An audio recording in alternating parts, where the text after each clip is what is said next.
इस दुनिया में कोई भी ऐसा घर नहीं बचा है जिस घर में छोटे मोटे अब झगड़े ना होते हों। लेकिन कुछ झगड़े ऐसे होते हैं जिस झगड़े को बड़े आराम से सुलझाया जाता है। लेकिन कुछ व्यक्ति ऐसे होते हैं कि बिना सुलझाए ही अपने झगड़े को इस तरह बढ़ा बैठते हैं कि जल्दबाजी में गलत फैसला ले लेते हैं। और इस जल्दबाजी में उनका जो परिवार होता है हमेशा हमेशा के लिए अब तबाह हो जाता है। लेकिन जब तक उस व्यक्ति को होश आता है तब तक उसकी दुनिया तो बहुत उजड़ चुकी होती है। बस आज के घटना में सेम कुछ ऐसा होता है कि एक माँ ही अपने बेटे के साथ ऐसा खेल खेल देती है कि जिस वजह से ही वह बेटा हमेशा के लिए इस दुनिया को छोड़कर अब चला जाता है। लेकिन जब लोगों के सामने उस माँ के बारे में अब सच्चाई पुलिस निकाल के लाती है तो इससे सुनने के बाद लोगों को अपने कानों पर कतई यकीन भी नहीं होता है कि आखिर यह माँ कैसे थी, आखिर इस माँ की चाहत क्या थी। यह सब जानने के लिए आप इस वीडियो को और इस कहानी को आप लास्ट तक ज़रूर देखिएगा। दोस्तों, आज की यह जो सच्ची घटना है, यह घटना सुनाने से पहले मैं आपसे एक छोटा सा रिक्वेस्ट करना चाहता हूं, क्योंकि आप अगर इस चैनल पर नए आए हुए हैं और पहली बार आए हुए हैं तो एक बार जाकर आप अपने इन्हीं प्यारे हाथों से इस चैनल को सब्सक्राइब ज़रूर कर लीजिएगा, ताकि आपकी वजह से आज यह जो वीडियो है, यह वीडियो काफ़ी लोगों तक पहुँच जा सके। और इसके लिए हम आपके तहे दिल से भी शुक्रगुजार रहेंगे। दोस्तों, आज की यह जो सच्ची घटना है, यह घटना है उत्तर प्रदेश। और उत्तर प्रदेश का एक ज़िला लगता है उन्नाव ज़िला, और उसी का अजगैन थाना पड़ता है, और उसी का दरबारी खेड़ा गांव लगता है। बात कर रहा हूँ 5 जून 2024 का, ठीक इसी साल का। तो सुबह सुबह का टाइम होता है। अब सुबह सुबह के टाइम में दरबारी खेड़ा के गांव के कुछ व्यक्ति होते हैं जो मौके पर पास ही एक हाईवे होता है, उसी हाईवे के पास एक बड़ी ही वीरान मंदिर होता है। उसी मंदिर के पास एक कुआं होता है। अब वहाँ जो व्यक्ति होते हैं उस मंदिर के कुएं पर मौके पर बैठने के लिए पीछे जाते हैं। तो बैठते तो हैं, लेकिन उनकी जो नज़र होती है तिरछी पड़ जाती है। तो देखते हैं नीचे कुएं के पीछे जो हिस्सा होता है उस नीचे मौके पर पानी भरा होता है, लेकिन पानी में देखते हैं कि ये सफ़ेद सड़ होता है, वह सड़ पड़ रहा होता है। देखकर व्यक्ति चौंक जाते हैं, लेकिन वह नज़र जैसे ही अपने कुएं में उतारते हैं तो देखते हैं कि वहाँ पर एक डेड बॉडी अब तैर रही होती है। अब जो व्यक्ति होता है, मंदिर में जितने भी लोग मौजूद होते हैं, क्योंकि सुबह सुबह का टाइम होता है और पुरानी मंदिर होता है, तो काफ़ी लोग इकट्ठा भी होते हैं। तो इकट्ठा हुए जो लोग होते हैं तो अभी पहुँच जाते कुएँ में, झाँकते देखते कि सही में उस कुएँ में एक व्यक्ति की डेड बॉडी अब तैर रही है। तो उसी में से एक समझदार व्यक्ति होता है, अपने नज़दीकी अब पुलिस थाना जो होता है अजगैन में फ़ोन कर देता है। वहाँ के जो थाना अब इंस्पेक्टर होते हैं अपनीश कुमार, और जैसी खबर पाते हैं तुरंत ही बिना देर की अपनी टीम को लेते हैं। लेने के बाद दरबारी खेड़ा गांव के उसी पुरानी मंदिर में पहुंच जाते हैं। जो कुआं होता है देखते हैं कि वहीं पर भीड़ लगा हुआ होता है, और उसी समय इसकी जो सूचना होता है इंस्पेक्टर साहब अपने से बड़े अधिकारी को और साथ में पड़ोसी टीमों को भी दे देते हैं। कुएँ के पास पहुँचते हैं तो गाँव के कुछ व्यक्ति होते हैं, वह उसी समय उनकी जो नज़र होती है कुएँ में दौड़ा देते हैं। अब अवनीश कुमार जैसे ही अपने नज़र कुएं में दौड़ाते हैं देखते हैं कि सही में एक डेड बॉडी उस पानी के ऊपर अब तैर रही होती है। काफ़ी लोग इकट्ठा होते हैं। काफ़ी लोग इकट्ठा होने के बाद तरह तरह की बातें करते हैं। तभी पास एक मोटरसाइकिल होता है, उस मोटरसाइकिल के करीब जाते हैं। इधर थाना इंस्पेक्टर अवनीश कुमार को भी लगने लग जाता। अब लग रहा है यह जो मोटरसाइकिल है ठीक इस मृतक के व्यक्ति को होगा, नहीं तो जो भी व्यक्ति इस व्यक्ति को लाया होगा उसका भी होगा। अब इसीलिए पुलिस की जो टीम होती है बिना देर किए सबसे पहले मोटरसाइकिल की जानकारी के लिए आरटीओ ऑफिस से संपर्क करती है। तभी उस नंबर के बारे में पूरी जानकारी मिल जाती है। पता चलता है मोटरसाइकिल किसी मोहम्मद नदीम के नाम से है, जो असल में उत्तर प्रदेश का महानगर पड़ता है कानपुर, और उसी का ही अनवरगंज थाना पड़ता है, और ठीक उसी का ही इत्फाकाबाद पड़ता है। अब उसी इत्फाकाबाद का ही रहने वाला होता है। अब पुलिस की टीम जैसे पता पाती है तो पता पाने के बाद पुलिस की टीम अब बिना देर की इसकी जो सूचना होता है मोहम्मद नदीम के घर भिजवा देती है। अब पहुँचते ही घर वाले खबर पाते हैं, तुरंत ही दहाड़े मार कर घर चीख चिल्ला पड़ते हैं। उनको भी समझ में आ जाता कहीं हमारा अपना बेटा मोहम्मद नदीम तो नहीं है, क्योंकि वह कल लगभग दोपहर के टाइम में अपने दुकान पे मोटरसाइकिल लेकर खुद निकला हुआ, लेकिन घर वाले उसकी काफ़ी घर तलाशी कर रहे होते हैं। कहीं उसका अता पता भी नहीं चलता है, और उसका मोबाइल भी बंद लगा था। और इसी वजह से घर वाले तुरंत ही अपने घर में ही चीख चिल्ला पड़ते हैं। अपनी माँ होती है अरफा बेगम, और साथ में इधर मोहम्मद नदीम के अपने मामा होते हैं। तुरंत ही सूचना पाने के बाद अब दरबारी खेड़ा गांव में पहुंचते हैं, उसी पुरानी मंदिर के करीब। और पहुंचते देखते भीड़ को समझ जाते हैं कि बस करो यहीं पर घटना हुआ है। इधर अरफा जो बेगम होती है बिना देर के कुएं के पास पहुंचती है और वो डेड बॉडी को देखने लग जाती है। डेड बॉडी कुएं में अब तैर रही होती है। थाना इंस्पेक्टर वहीं पर होते हैं। गांव वाले कुछ नवयुवक होते हैं, उन्हीं के सहारे से वो डेड बॉडी को अब बाहर निकाला जाता है। लेकिन डेड बॉडी जैसे ही बाहर निकाला जाता है तो बाहर निकालने के बाद तुरंत ही वहीं पर खड़ी जो बुजुर्ग आधेड़ औरत की औरत होती है, अब वहीं पर अरफा बेगम दहाड़े मार कर देख कच्ची चिल्ला पड़ती, कहने लग जाती कि साहब या तो हमारा अपना बेटा मोहम्मद नदीम है। पुलिस के सामने जैसे यह बात कहती है, कहने के बाद पुलिस को पूरा यकीन हो जाता, बस करो, असल में जो मृतक जो व्यक्ति था यह खुद मोहम्मद नदीम ही होगा। अब पुलिस की जो टीम होती है अब वहाँ पर खड़े काफ़ी लोगों से इस बारे में पूछताछ करती है कि आखिर यह व्यक्ति यहाँ कैसे आया। लेकिन कोई भी व्यक्ति होता है वहाँ आने से इनकार कर जाता कि हमें साहब नहीं पता, क्योंकि सुबह सुबह के टाइम आए तो यहाँ पर खड़े कुछ व्यक्ति नज़र होता है कुएं में पहुँचता है, यह सब बताते हैं। अब वहाँ थाना इंस्पेक्टर अवनीश कुमार यह सब बात सुन लेते हैं। सुनने के बाद डेड बॉडी को जब चेक करते हैं, देखते हैं गले पर काफ़ी तेज नुकीले किसी चीज़ से वार किए गए होते हैं, जिसकी वजह से काफ़ी सारे ब्लड कपड़े में लपटे पड़े हुए होते हैं। पुलिस की टीम देखने के बाद अंदाजा लग जाता, बस करो कोई अपना करीबी होगा जो बड़े साथी तरीके से इस घटना को अंजाम दिया है। लेकिन घटनास्थल का जब निरीक्षण किया जाता है, देखा जाता घटनास्थल पर जो घास होता है उसी घास पर मौके पर काफ़ी सारे ब्लड बिखरे होते हैं। पुलिस की टीम यकीन हो जाता है असल में घटना को जो अंजाम है सिर्फ इसी जगह दिया गया है। अब बॉडी को ले जाकर इसी कुएं में अब डंप कर दिया गया है। पुलिस टीम यह सब करने के बाद उसी समय जब शिनाख्त हो जाता है कि अब बॉडी मोहम्मद नदीम का है, पुलिस की जो टीम मोहम्मद नदीम के बॉडी को अपने ही नज़दीकी जो सरकारी अस्पताल होता है उन्नाव में भेजवा दिया जाता है। अब पुलिस की टीम इधर मोहम्मद नदीम की अपनी जो माँ होती है अरफा बेगम से पूछताछ शुरू कर देती है और साथ में मोहम्मद नदीम के अपने मामा होते हैं, दोनों ही तो खड़े होते हैं। इधर मामा मौके पर पुलिस को बताने लग जाते कि साहब मोहम्मद नदीम का एक अपने का खुद का कपड़े का दुकान है जो ठीक अनवरगंज में ही है, रेडीमेड है, काफ़ी चलता उलता है। और कल दोपहर के लगभग 2 बजे के आसपास मोहम्मद नदीम अपनी बाइक लेता है, लेने के बाद उस दुकान के लिए निकल पड़ता, लेकिन शाम के टाइम हो जाता, अपने घर अब लौट के नहीं आता, जिसकी वजह से हमारी जो बहन होती है अरफा बेगम काफ़ी ज़्यादा परेशान हो जाती है, हमें भी सूचना दे देती है कहीं पर मोहम्मद नदीम का अब अता पता नहीं चल रहा है। यह बात सुनते हम भी काफ़ी हैरान हो जाते हैं, फ़ोन मिलाते हैं अपने ही भांजे के पास, लेकिन मोबाइल नंबर उस समय मोहम्मद नदीम का बंद बताता। हम भी अपनी बहन के पास पहुँचते हैं और अपनी बहन के साथ मिलकर मोहम्मद नदीम का उस बाज़ार में तलाशी करवाते हैं जहाँ पर अपना खुद का दुकान होता है। लेकिन वहाँ पर काफ़ी लोगों से पूछताछ करते हैं, वहाँ पर मोहम्मद नदीम का अन्ना आने की जानकारी मिलती है। काफ़ी जगह तलाशी, पूरी रात बीत जाता साहब, लेकिन जैसे सुबह का टाइम होता, सुबह के टाइम में हमें किसी द्वारा इस चीज़ की सूचना अब मिल जाती है, तुरंत ही आपके सामने ही पहुँचे हैं। यह बात वहाँ के थाना इंस्पेक्टर अवनीश कुमार भी सुन लेते हैं। सुनने के बाद वहाँ तुरंत ही पूछताछ करने के लिए काफ़ी लोगों को इकट्ठा भी किया जाता है, पूछा भी जाता है, लेकिन कोई भी व्यक्ति होता है अब यहाँ आने का कारण नहीं बता पाता। पुलिस की जो टीम होती है इधर तुरंत अपने साथ अरफा बेगम और साथ में नदीम के अपने जो मामा होते हैं उनको साथ लेते, साथ लेने के बाद अपने थाने पर चली जाती है। और थाने में उससे पहले कुछ पूछताछ किया जाता है तो पता चल जाता है कि मोहम्मद नदीम जो होता है एक काफ़ी सीधा साधा व्यक्ति होता है, नौजवान तो होता है, उसकी अपनी पत्नी भी होती है, लेकिन उसकी जो अपनी पत्नी होती है ठीक 1 हफ्ता पहले ही किसी कारणवश अपने मायके चली गई है। यह सब पूछताछ करने से पुलिस को यकीन हो जाता है, बस करो मोहम्मद नदीम का किसी से कोई रंजिश नहीं हो सकती, आखिर उस व्यक्ति की हत्या कौन कर सकता है। उधर मोहम्मद नदीम के जो अपने मामा होते हैं उन्हीं के तहरीर पर अज्ञात हत्यारे के विरुद्ध मुकदमा दर्ज कर लिया जाता है। अब पुलिस की जो टीम होती है इधर इस केस की छानबीन करने के लिए लग जाती है। और पुलिस का सबसे बड़ा मकसद ये होता है कि आखिर मोहम्मद नदीम दरबारी खेड़ा गांव के उस पुरानी मंदिर पे क्यों पहुंचा और क्या कारण था और वहां पर कौन पहुंचा हत्या करने के लिए। पुलिस की टीम मुझे सबसे पहले दरबारी खेड़ा के गांव के इर्द गिर्द अपराधी जितने भी व्यक्ति होते हैं जिनके ऊपर हाई प्रोफाइल के केस चल रहे होते हैं, पुलिस उनसे भी पूछताछ करती है, काफ़ी लोगों से पूछताछ करती है, लेकिन भी कोई भी व्यक्ति होता है नदीम के इस रहस्य के बारे में नहीं पर्दा खोल पाता।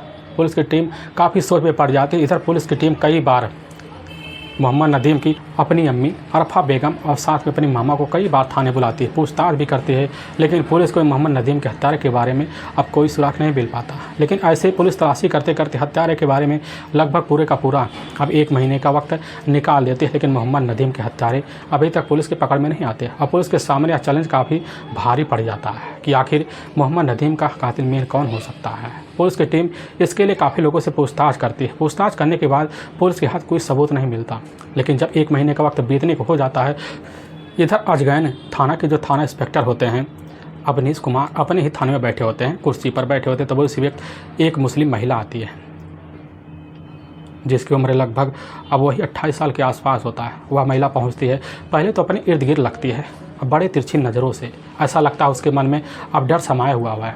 थाना इंस्पेक्टर अवनीश कुमार उस महिला की शक्ल देते कहने लग जाते हैं कि आखिर तुम्हें कैसा डर है यहाँ पर आने पर? तुम पूरी तरह से सेफ हो, तुम्हें डरने की कोई ज़रूरत नहीं है। अपनी जो भी दिक्कतें हो, जो भी प्रॉब्लम हो, हमारे सामने रखो, अब तुम्हारे पीछे कोई नहीं पड़ेगा। वो जो मुस्लिम महिला होती है उसी समय इंस्पेक्टर अवनीश के सामने कहने लग जाती है कि साहब, हमारा नाम जीनत फातिमा है और हमारे अपने ही शौहर यही मोहम्मद नदीम होते हैं। साहब, हमें पूरी तरह शंका हो रहा है हमारे बेगम के हत्या करने वाला कोई और नहीं होगा, उसकी खुद की अपनी माँ होगी। पुलिस सुनती है, सुनने के बाद कहने लग जाती है, आखिर तुम्हें क्या लगता है तुम्हारी जो सासू माँ है इधर अरखा बेगम अपने ही बेटे की हत्या क्यों कर सकती है? यह सब बात जैसे पुलिस अब इधर जाकर जीनत फातिमा के सामने रखती है। रखने के बाद बिना देर के जीनत फातिमा पुलिस इंस्पेक्टर होते हैं उन्हीं के सामने कहने लग जाते कि साहब, हमारी जो अपनी सासू माँ है, अपनी सासू माँ हमारे अपने पति मोहम्मद नदीम से किसी न किसी बात के लिए अब झगड़े तकरार करते थे, लेकिन साथ जब हमें पता चलता है वह खुद हमारे घर के जितने ज़मीन थे, साथ में कुछ खेती बाड़ी थी, सभी बेच बाच कर मौके पर राजस्थान जाने के लिए तैयारी कर रही होती है। और दूसरा कारण यह भी है कि हमारी अपनी जो सासू माँ है अरफा बेगम का एक अपने ही रिश्तेदार हैं जो राजस्थान के ही अजमेर के रहने वाले हैं।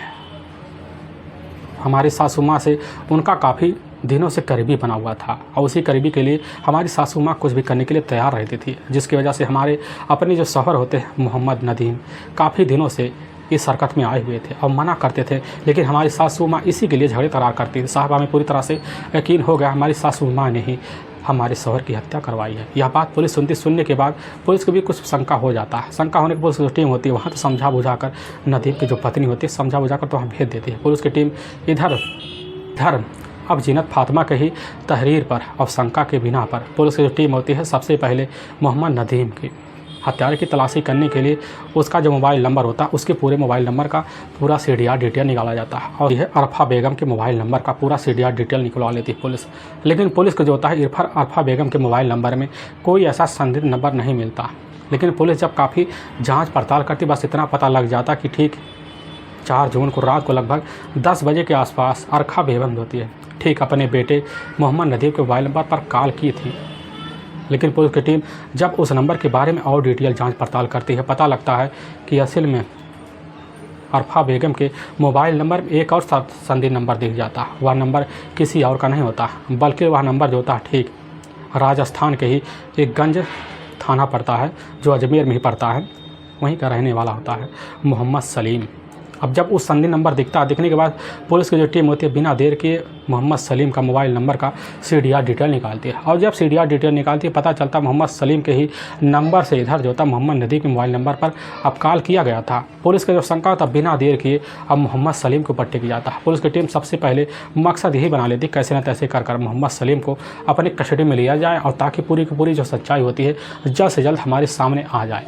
अब पुलिस की टीम बिना देर के मोहम्मद सलीम की तलाशी में लग जाती है और जब तलाशी करती है सबसे पहले पुलिस की जो टीम होती है जो गंज इलाके में पड़ता है उसी इलाके में पहुंचती पता लगता है मोहम्मद सलीम जो होता है अपने घर तो नहीं है, लेकिन मौके में उत्तर प्रदेश में कुछ काम के लिए वह गया हुआ है। अब पुलिस की टीम जैसे पता पाती है तो उसके पीछे काफ़ी मुखबिर लगाते थे और साथ में उसका जो मोबाइल नंबर होता है उसको भी ट्रेस पे लगा देते हैं और तलाशी करती है, काफ़ी मेहनत करती है। लगभग 1 हफ्ते का वक्त बीत जाता है और जब 1 हफ्ते का वक्त बीत जाता है तो ठीक इधर जो होता है 18 जुलाई अब 2024 को ही कुछ मुखबिर होते हैं, उनको पता चल जाता कि इस समय उन्नाव का जो बस स्टैंड है उसी उन्नाव के बस स्टैंड पे मौके पर इधर जाकर मोहम्मद सलीम खड़ा हुआ है। और खबरी के द्वारा जैसे थाना इंस्पेक्टर पता पाने के बाद बिना देर के एक टीम ले जाते हैं वहाँ पर उसी बस स्टैंड पे जाल बिछाते हैं। पता लगता है बस के पास ही मोहम्मद सलीम एक बैग लिए हुए हाथ में खड़ा हुआ है और पुलिस की टीम जैसे देखती पहचान भी कर लेती। पहचान करने के मोहम्मद सलीम को वहीं अपने गिरफ्त में लेती है और अपने ही नज़दीकी जो थाना होता है उन्नाव का अजगैन पुलिस थाने ले आती है। अब लाने के बाद पुलिस की टीम जैसे मोहम्मद सलीम से पूछताछ शुरू कर देती है। करने के बाद पहले पुलिस के सामने इधर मोहम्मद सलीम इधर उसकी बातें करता है, लेकिन पुलिस जैसे ही अब सख्ती दिखा देती है। दिखाने के बाद पुलिस के सामने मोहम्मद सलीम इधर तुरंत जो होता है कहने लग जाता है कि साहब असल में इसका जो मेन सरगिरा है खुद मोहम्मद नदीम की माँ है अरफा बेगम। अरफा बेगम के जैसे ही पुलिस के सामने अब नाम लेता कहने लग जाता कि साहब अरफा बेगम का ही एक अपना आशिक हसन अली। और जैसे पुलिस की टीम पता पाती है कि अरफा बेगम का एक अपना आशिक है हसम अली पुलिस की जो टीम थी बिना देर किए सबसे पहले अरफा बेगम के घर जाती है। अरफा बेगम तो अपने घर मिल जाती है, लेकिन पुलिस अरफा बेगम से ही किशन हसन अली का पता पूछ लेती है। हसम अली का जब पता पूछा जाता है तो पूछने के बाद तुरंत ही अब अरफा बेगम हसम अली का जगह ठिकाना बता देती है। बताने के बाद पुलिस की टीम जाती है। अब उधर हसम अली को उसके घर से गिरफ्तार कर दिया जाता है। हसम अली और साथ में अरफा बेगम को दोनों ही थाने ले जाता है और थाने में ही अपने ही सामने खड़ा पाते हैं मोहम्मद सलीम को। और जैसे ही पाते हैं वह समझ जाते कि बस करो, मोहम्मद सलीम ने हत्या का सारा राज खोल दिया। और पुलिस के सामने बिना देर किए अब इधर जो होते हैं खुद मोहम्मद नदीम की अपनी जो माँ होती है अरफा बेगम का अपना आशिक होता है हसम अली। पुलिस के सामने तीनों मिलकर जो सच्चाई रखते हैं, इसे सुनने के बाद पुलिस का जो कलेजा होता है एकदम ढल सा जाता है। असल में ठीक उत्तर प्रदेश का जो महानगर पड़ता है और कानपुर, उसी कानपुर का ही हसनगंज पड़ता है। हसनगंज का ही एक जाना इफ्तिखाराबाद। अब उसी मोहल्ले के रहने वाले होते हैं मोहम्मद नाइम की अपनी पत्नी होती है अरफा बेगम और मोहम्मद नाइम के टोटल 2 बच्चे होते हैं, जिसमें सिर्फ इकलौता बेटा होता है। वह इकलौता बेटा यही होता है मोहम्मद नदीम, और साथ में इकलौती बेटी होती है। लेकिन इकलौती बेटी जैसी शादी की जगह पहुंचती है तो उस समय अपनी बेटी का किसी न किसी सहारे से शादी भी करवा देते हैं। इधर उनकी जो अपनी बेटी होती है अपने ससुराल चली जाती है और घर में सिर्फ इकलौता बेटा पड़ता है मोहम्मद नदीम। लेकिन मोहम्मद नदीम का जो बचपना होता है बड़ा ही हंसमुख होता है, चंचल भी होता है, लेकिन हर किटार का बहुत होता है। लेकिन इधर मोहम्मद नाइज होते हैं, उनका खुद का एक अपना दुकान होता है जो अनवरगंज में ही होता है। अनवरगंज में एक ऐसा दुकान बना लेते हैं, काफ़ी लोगों को वहाँ सम्मान मिलता है। अब मोहम्मद नाइज उस दुकान पर दिन भर बैठे रहते थे, लेकिन उनका जो अपना बेटा होता है नदीम, पास से स्कूल होता है, उसी स्कूल में जाकर मौके पर कैसे ना तैसे कर 10वीं तक पढ़ाई करता, फिर अपने घर में आकर यार दोस्तों के साथ उलझ जाता। लेकिन इधर मोहम्मद नदीम की जो अपनी माँ होती है अब अफरा बेगम काफ़ी ज़्यादा अपने बेटे से परेशान हो जाती हैं, क्योंकि उसकी हर दिन शिकायत आने लगते हैं। और इधर जो होता है उसके अपने अब्बू भी नाइम भी परेशान हो जाते हैं। और इसी परेशानी को दूर करने के नाइम अपने बेटे को खुद अपने साथ अपने दुकान पे ले जाकर बैठाना शुरू कर देते हैं। अब नदीम जब दुकान पे बैठने लग जाता है तो वह भी अपने पिता का हाथ पा जाता है, और उनके हाथ पाने के बाद ठीक उनके काम में हाथ बटाने लग जाता है। ठीक उसको भी जिम्मेदारी समझ में आ जाती है और उसी दुकान पर दिन भर अपना टाइम स्पेंड कर देता है। लेकिन इधर जैसे ही मोहम्मद नदीम अपने शादी के पहुंच जाता है तो उसी बीच उसके जो अपने पिता होते हैं उसके लिए एक अच्छे से लड़की देखते हैं रिश्तेदारी के द्वारा। तभी ये देखते हैं और इन्हीं रिश्तेदारी के द्वारा जो था साल 2020 में जुलाई का महीना होता है। उसी महीने में जाफरगंज इलाके के रहने वाले तो एक कपड़ा व्यापारी होते हैं, उन्हीं की अपनी बेटी होती है जीनत अब फातिमा, जो देखने में काफ़ी खूबसूरत होती है, चंचल भी होती है। अब जीनत फातिमा के अपने पिता इतने रईस होते हैं कि अपनी बेटी की जो शादी होती है बड़े बेहतर तरीके ढंग से अब मोहम्मद नदीम से करवा देते हैं। मोहम्मद नदीम के साथ होने के बाद अब इधर फातिमा जाती है, अपने ही शौहर के साथ रहने लग जाती है, बड़ी खूबसूरत ज़िंदगी बिताती है। लेकिन ऐसे ज़िंदगी बीतते बीतते 1 साल का वक्त बीत जाता है। लेकिन इधर मोहम्मद नदीम के पिता मोहम्मद नाइम इतने परेशान हो जाते हैं, परेशानी में आकर अब चारपाई पकड़ लेते हैं, जिसकी वजह से उनका काफ़ी इलाज भी चलता है। लेकिन इलाज में उनको कोई आराम नहीं मिलता है, और जब आराम नहीं मिलता है एक दिन बीमारी इतनी भारी पड़ जाती है कि हमेशा हमेशा के लिए इस दुनिया को छोड़ के चले जाते हैं। लेकिन इसका जो सारा दुख होता है वह दुख जाकर मोहम्मद नाइम की अपनी जो पत्नी होती है अरफा बेगम के ऊपर एकाएक टूट पड़ता है। अरफा बेगम अब काफ़ी ज़्यादा अपने ज़िंदगी को असहाय समझना शुरू कर देते हैं। लेकिन कहते ना दोस्तों, ज़िंदगी को सहारा देने के लिए आगे कोई ना कोई ज़रूर मिल जाता है। ठीक उनका अपना जो बेटा होता है इधर मोहम्मद नदीम देना शुरू कर देता है, अपनी माँ की हर तरह कद्र भी करता है और ज़रूरत भी पूरा कर देता है, क्योंकि उसकी अपनी बेगम होती है और जीनत भी वह काफ़ी अपनी सासू माँ का ख्याल रखती है। लेकिन धीरे धीरे जब वक्त बीतने लग जाता है तो घर और परिवार सुधरना बस शुरू हो जाता है। अरफा बेगम अपने परिवार में काफ़ी सुखीमय बनाने के लिए अपनी जो था दिन रात मेहनत अपने बेटे पर लगवा देती है। वक्त बड़े तेज़ी से भागता है। तभी एक दिन मोहम्मद नदीम के घर में इधर मोहम्मद नाइम का एक अपना करीबी दोस्त होता है, जो असल में राजस्थान के अजमेर जो ज़िला पड़ता है उसी का गंज थाना पड़ता है, वहीं का रहने वाला होता है। हसम अली नदीम के घर में घुसता है तो देखता है यह अरफा बेगम पड़ी हुई है, और यह नज़ारा देख हसम अली वहीं पर मोहित सा हो जाता है। अब अरफा बेगम को देखते रह जाता, लेकिन अरफा बेगम की नज़र जैसे ही हसम अली के ऊपर पहुंचने के बाद वह भी देखकर एक ही नज़र में हसम अली की दीवानी से हो जाती है। लेकिन इन दोनों के बीच उम्र का कोई फासला भी नहीं होता, लेकिन जब दोनों को देखते हैं, देखने के बाद उसी दिन से दोनों के मेल मिलापे और बढ़ जाते हैं, क्योंकि वहाँ पर हसन अली का काफ़ी पहले से आना जाना होता है और पहचान पहले से होता है। लेकिन उस दिन देखकर हसन अली एकाएक दीवाना होने की वजह से उस दिन से आना जाना काफ़ी जाना लगा देता है और भाभी के नाते हंसी मजाक का रिश्ता भी बन जाता है। अरफा बेगम हंसी मजाक भी करना शुरू कर देती है। दोनों के बीच हंसी मजाक चलते हैं और यह टुटोले तब बढ़ जाते हैं जब एक दिन दोनों के बीच अपने ही घर में बेडरूम में अरफा बेगम हसन अली के साथ संबंध बना लेती है और संबंध का जो सिलसिला होता है अब बेधड़क चलने लग जाता है। ऐसे चलते चलते लगभग 1 साल का वक्त गुजर जाता है। तभी इधर जो होती है खुद मोहम्मद नदीम की अपनी जो बेगम होती है जीनत फातिमा, और जैसी अपनी सासू माँ की खूबसूरत चेहरे को देखती है और साथ में पहनावे को देखती है, उसको भी कुछ भनक हो जाता है कि आखिर में सोच में पड़ जाती है कि हमारी सासू माँ की चाल चलन कैसे बदल गई और इतनी जल्दी बदल गई।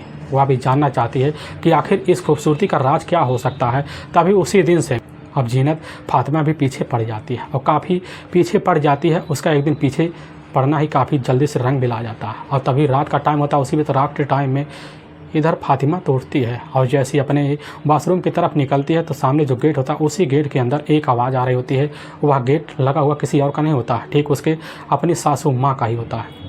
और सासू माँ के दरवाजे को जैसे हाथ लगा दरवाज़ा खुल जाता अपने ही सामने अपने सासू माँ अरफा बेगम और साथ में अपने दूर के रिश्तेदार हसन अली को एक ही रिश्ते में जब पाता है पाने के, लेकिन वहाँ कुछ बोल नहीं पाती है, अपने कमरे में आकर सो जाती है। अब इधर जीनत अपने पति का इंतज़ार करती है, लेकिन जैसे नाश्ता पाने के लिए अब नदीम बैठता उसके सामने अपनी माँ अरफा बेगम और साथ में दूर के जो रिश्तेदार होते हैं हसन अली के बारे में सारी आप बीती बता देती है। लेकिन इधर जैसे ही अपनी माँ के बारे में ऐसी कड़वी बात सुनता है नदीम, सुनने के बाद अपनी पत्नी के ऊपर खूब भनना आ जाता है, कहने लग जाता है कि तुमने आखिर हमारे माँ को बदनाम करने के लिए क्या सोच रखा है। ऐसी तरह तरह की बातें करता है जिसकी वजह से वहीं अब जीनत जो फातिमा होती है अपने ही पति से लड़ झगड़ बैठती है। इतना लड़ झगड़ बैठती है कि तुरंत ही अपना झोला बस्ता उठाती है अपने मायके चली जाती है। लेकिन नदीम तुरंत ही अपने ससुराल जाता है, अपने ससुराल वालों से कह चुलाकर अपनी पत्नी को अपने साथ लाता है, लेकिन रखता है। लेकिन उसी दिन से जो होता है अब इधर जीनत फातिमा जो होती है अपने पति से बोलना चालना भी बंद कर देती है। लेकिन इधर अब जब समझ जाते हैं अरफा बेगम और साथ में हसन अली कि दोनों इस घर में मिलना जुलना दुश्वार है, तो हसन अली जो होता खुद जाकर अपने ही पास एक मार्केट उसी मार्केट में होटल में कमरा लेता है और लेने के बाद वहीं अरफा बेगम को बुलाता उसी होटल में अपना रिश्ता दोनों कायम कर लेते और रिश्ते का जो सिलसिला होता है बाहर मिलना जुलना चालू हो जाता। और जब चालू हो जाता तो इसी बीच अरफा बेगम एक दिन होटल में ही खुद हसन अली के सामने एक बात रख देती, कहने लग जाती हम तुमसे शादी करना चाहते हैं और तुम्हारे साथ ज़िंदगी बिताकर अपनी जीवन गुजारेंगे। यह बात सुनता है हसन अली तुरंत ही तैयार होता, कहने लग जाता है कि हम तुम्हें अपने साथ शादी कर खुद अपने ही राजस्थान के अजमेरगंज के ही इलाके में ले जाएंगे, अपने ही कमरे में रखेंगे। यह बात सुनती कहने लग जाती कि ठीक है हम तुम्हारे लिए चलने के लिए तैयार हैं, लेकिन तुम अपना जितना भी प्रॉपर्टीज़ है और साथ में ज़मीन है सब बेच बाच कर हमारे साथ चलो, हम तुम्हारे लिए नया मकान वहीं दिला देंगे और तुम वहीं पर रहना। और अरफा बेगम यह बात सुनती कहने लग जाती है कि ठीक है हम पूरी तरह से तैयार हैं। और कैसे न तैसे कर अरफा बेगम अपने बेटे नदीम के सामने जैसी बात करती है, करने के बाद उसी समय नदीम एकदम झन्ना जाता, कहने लग जाता कि हम अपने बुज़ुर्गों का प्रॉपर्टीज़ कभी नहीं बेचेंगे और यहाँ छोड़कर कभी नहीं जा सकते हैं। और इसी बात को लेकर इधर अरफा बेगम अपने ही बेटे से लड़ झगड़ बैठती हैं, लेकिन हर दिन इसी बात को लेकर लड़ाई झगड़े हुआ करते थे। लेकिन अरफा बेगम जब समझ जाती है कि हमारा अपना जो बेटा होता है खुद हमारे इस प्रॉपर्टी में अड़ंगा बन रहा है, तो उसी दिन अपने मन में ठान लेते क्यों ना अपने बेटी को हुई अपने ही रास्ते से किनारा लगवा दिया जाए। और तुरंत जाकर अपना जो आसिफ होता है हसन अली को देती। हसन अली जैसे खबर पाता है तुरंत ही प्यार में इस तरह अंधा हो जाता है कि इस बात को मानकर तैयार हो जाता है कि ठीक हम तुम्हारे बेटे को कैसे न तैसे कर अब रास्ते से ठिकाने लगा देंगे, लेकिन तुम्हें कुछ पैसे का इंतजाम करना होगा। इधर अरफा बेगम सुनती कहने लग जाती ठीक है हमारे पास काफ़ी सारे पैसे हैं और हम कैसे न तैसे कर तुम्हारा काम करवा देंगे। और तभी हसन अली का एक अपना दूर का रिश्तेदार होता, दूर ठीक उसी राजस्थान के अजमेर के इलाके का रहने वाला होता, उसे जाकर फ़ोन पे बात करता है। उसके अपना परिवार भी होता है, पत्नी भी होता है मोहम्मद सलीम, जो मोहम्मद सलीम से जैसे फ़ोन के द्वारा बात करता है अब हसन अली तुरंत ही उसी समय मोहम्मद सलीम तैयार हो जाता है। और मोहम्मद सलीम इधर हसन अली से कह देता है कि हमें ठीक 25 लाख रुपये चाहिएगा इस काम को करने के लिए, क्योंकि वह एक छोटा मोटा खिलाड़ी नहीं होता, बहुत बड़ा खिलाड़ी होता है। काफ़ी केस उसके ऊपर चल रहे होते हैं, ऐसे मामले में काफ़ी साथी भी होता है।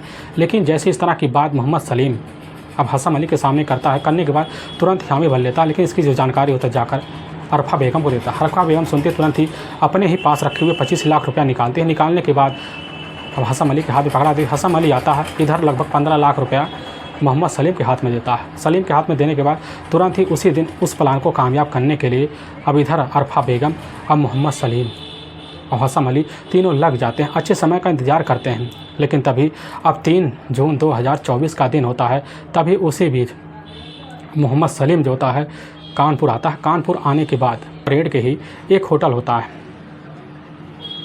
उसी होटल में मौके पर ठहर जाता है। बाद मोहम्मद सलीम जो होता है इसकी जो जानकारी होता है अब इधर जाकर असम अली को देता है। असम अली इसकी जानकारी तुरंत जाकर अरफा बेगम को दे देता है। अरफा बेगम को उसी समय मोहम्मद सलीम का मोबाइल नंबर, आधार कार्ड भी दे देते हैं ताकि पूरी तरह तहकीकात में रहे। और जैसे ही ठीक अब 4 जून 2024 का ही दिन होता, दोपहर के लगभग 2 बजे के आसपास टाइम, उसी बीच उसके ही सामने उसका अपना जो बेटा होता मोहम्मद नदीम होता है, मोहम्मद नदीम के पास जाती है और कहने लग जाती है कि ठीक परेड जो होटल है उसी होटल में एक अपना दूर का रिश्तेदार आया हुआ है जो काफ़ी जाना माना है। वह कह रहा हमें अपना शहर दिखा दो, और बेटा तुम एक काम करो, तुम उसके पास जाओ और उसको अपना पूरा शहर घुमा दो। यह बात सुनता मोहम्मद नदीम एक बात सोच में पड़ जाता कि आखिर माँ किसके साथ रिश्तेदारी रख रही है। लेकिन उसकी जो अपनी माँ होती है काफ़ी जिद पे आ जाती है, तो वह भी सोच लेता क्यों ना चले हम भी ठहर घूम ले, क्योंकि अपनी पत्नी से लगभग 1 हफ्ता दूर रहे हैं। क्योंकि उस समय उसकी जो अपनी पत्नी होती है अपनी मायके गई हुई थी। माँ की बात हामी भर लेता, अपनी माँ से ही तुरंत ही उसी समय उस रिश्तेदार का मोबाइल नंबर लेता, अता पता लेता। लेने के बाद तुरंत निकल पड़ता, लेकिन वह जो मोबाइल नंबर था खुद उसके ही अपने ही जानी दुश्मन का होता है, मोहम्मद सलीम का। और लेने के बाद तुरंत ही परेड पहुंचता। परेड पहुंचने के बाद वहां फ़ोन लगाता है और कुछ ही मिनट के अंदर मोहम्मद सलीम आता है, अपना नाम बताने के बाद बाइक पे बैठ जाता है। मोहम्मद सलीम कह देता है कि देवा शरीफ चलना है, वहाँ दर्शन करना है, काफ़ी दिनों से सोच रहे हैं क्योंकि ना हम तुम मिलकर दर्शन कराएं। यह बात सुनने के बाद मोहम्मद नदीम एक बार सोचता कहने लग जाता कि हमारी गाड़ी में पेट्रोल नहीं, हमारे पास जेब में पैसे भी नहीं है। यह बात सुनने के मोहम्मद सलीम कहता है कि यार हम तुम्हें काफ़ी सारे पैसे भी दे देंगे और तुम्हारे गाड़ी में पेट्रोल भी भरवा देंगे। नदीम जो था तुरंत ही तैयार हो जाता और उसी समय मोहम्मद सलीम रास्ता बताते हुए चल देता और बाइक चलाने लग जाता है। लखनऊ होते होते अपना निकल जाते हैं। निकल जाने के बाद तुरंत का तुरंत जो होता है दरगाह शरीफ अपना दर्शन भी कर लेते हैं और रात का टाइम हो जाता। रात के टाइम में लौटना शुरू कर देते हैं। इधर लखनऊ अपना रास्ता पकड़ लेते हैं। रात का लगभग वही 9 बजे का आसपास टाइम हो जाता है। जैसे ही कानपुर रोड पे चढ़ते हैं, चढ़ने के बाद लखनऊ तो क्रॉस कर जाते हैं, लेकिन दरबारी जैसे खेड़ा गांव पहुंचते हैं तो वहीं पास एक होटल होता है। उसी होटल पर रुकते, खाना पीना खाते हैं। वहाँ अपनी बाइक लेता, लेने के बाद कुछ दूर सफ़र तय करता है और जैसे ही दरबारी खेड़ा के गांव के पुरानी मंदिर होता है उसी के करीब पहुंचता है तो मोहम्मद सलीम कहता बाइक रोक दो, हमें लद्दुशंका हो रहा है। लद्दुशंका का जो होता है कारनामा कर वहाँ से मोहम्मद सलीम तो उतर जाता। उतरने के बाद पीछे खड़ा हो जाता, लेकिन इधर मोहम्मद नदीम अपने मोबाइल में लग पड़ता है। लग पड़ा देखकर मोहम्मद सलीम अपने पास रखा तेज हथियार निकालता, पीछे जाता, उसके गले पर उसी हथियार से कई बार वार करता, जिसकी वजह से वहीं ज़मीन पर एक कटे हुए ब्रिज की तरह मोहम्मद नदीम ज़मीन पर गिर जाता है। और सुनसान इलाका देखकर, क्योंकि रात का लगभग 10:30 बजे के आसपास टाइम होता है, कोई व्यक्ति वहाँ आना जाना नहीं होता है। और सुनसान नज़ारा देखकर वहीं पर उसी समय मोहम्मद नदीम की बॉडी को उठाता है और ले जाकर उसी कुएं में डंप कर देता है। और जो हथियार उस हथियार को ले जाता वहीं फैक्ट्री, उसी फैक्ट्री के पास फेंक देता है और मोटरसाइकिल छोड़कर तुरंत ही वहाँ से फरार हो जाता है। फरार होने के बाद अपने ठिकाने पर पहुँच जाता है और इसकी जो सूचना था फ़ोन कर अब हसन अली को देता है। हसन अली इसकी सूचना फ़ोन कर इन्हत अरफा बेगम को देता है। अरफा बेगम खबर पाती है, ये एकदम खुश हो जाती है। लेकिन वाकई में दोस्तों पुलिस के सामने जब यह सच्चाई एकदम आती है तो लोग दहक भी जाते हैं। लेकिन पुलिस जो टीम होती है, इधर अरफा बेगम और साथ में हसन अली और साथ में मोहम्मद सलीम, इन तीनों को पुलिस की टीम अपनी कस्टडी में लेते हैं। लेने के बाद ले जाकर उन्नाव कोर्ट में पेश किया जाता है। कोर्ट में इन तीनों के ऊपर काफ़ी गंभीर धारा में मुकदमा दर्ज किया जाता है। करने के बाद इन तीनों को ले जाकर वहाँ के ही जेल में डाल दिया जाता है। दोस्तों, हमें इस घटना को सुनाने का उद्देश्य किसी के दिल को ठेस पहुँचाना नहीं है, बल्कि आपको यह बताना है कि आप जहाँ भी रहें आप सावधान और सतर्क जरूर रहें। दोस्तों, अगर आपका वीडियो पसंद आ रहा तो इस वीडियो को आप ज़्यादा से ज़्यादा शेयर करें और सब्सक्राइब करें, जिससे हम आपके बहुत आभारी रहेंगे। और फिर मिलेंगे एक नए वीडियो के साथ। तब तक के लिए जय हिंद और जय भारत।